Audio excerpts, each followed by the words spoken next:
Now, the cold cases. Was the 1993 death of an East Providence woman the result of a heart problem or something more sinister?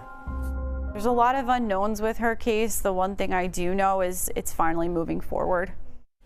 Lori Malloy has spent the past 3 years pushing for investigators to reopen her mother's case. And just last month, the state exhumed her mother's body. The results of a new forensic exam could be ready any day. Kim Kalunian sat down with Lauren and a retired detective to ask the question, what happened to Lori Lee Malloy? Kim? Well, Mike and Shannon, Lori Malloy was only 18 months old when her mom died. She says she remembers her mostly from songs that she sang to her. But now as an adult, she's pushing for investigators to take that second look at her mom's case. And it's become a way for Lauren to channel her grief. March 1993, police arrive to the third-floor apartment of Lori Lee Malloy and find a strange scene. The door ajar, the faucet running in the bathroom where she was found.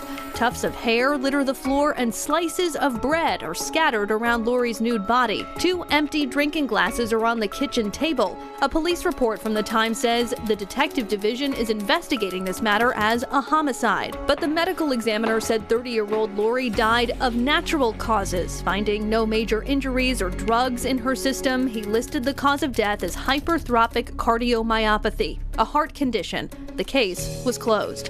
Fast forward 27 years when Lori's daughter Lauren got an unexpected message from an old friend of her mom's. She said, hey, you know that story everybody told you about her having a heart attack? Well, that was a lie. She was murdered and the state got it wrong. The call sparked what became a nearly 3-year effort to get her mom's case reopened. And just last month, investigators exhumed Lori's body to try and answer the question, what really happened to Lori Lee Malloy? In talking to her, she made a lot of sense. Retired East Providence Police Detective Lieutenant Raymond Blinn spoke to Lauren back in 2021 when she began looking for answers. It's not something you have happen all the time. It was, in my particular case, it was the first time I had someone come forward to talk about a possible cold case. You get to a case and the medical examiner, sits here and comes out with a finding that it's not a homicide.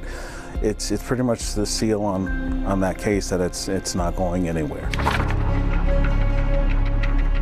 In 1999, 6 years after Lori's death, the doctor who conducted her autopsy came under scrutiny. Roughly 200 of his other reports were reviewed by the chief medical examiner, starting with autopsies he performed just 2 months after he said Lori died of natural causes. In 2022, Lauren had another forensic pathologist look at her mom's autopsy report.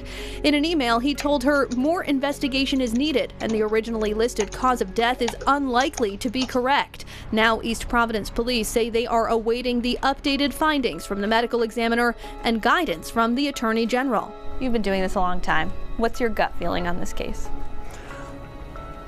I definitely believe that this case warrants a further look. I really do. Everybody always says, I hope that you'll find some closure through this. I don't think, and I agree with a lot of detectives I've spoken with, I don't think there is such a thing as closure, but we can go for justice. And Lauren is hopeful to have an answer from the state soon, though it remains to be seen exactly what information will be gleaned from the new examination of Lori's body and whether it will spark a murder investigation or close the case once and for all. Live in studio, I'm Kim Kalunian, 12 News.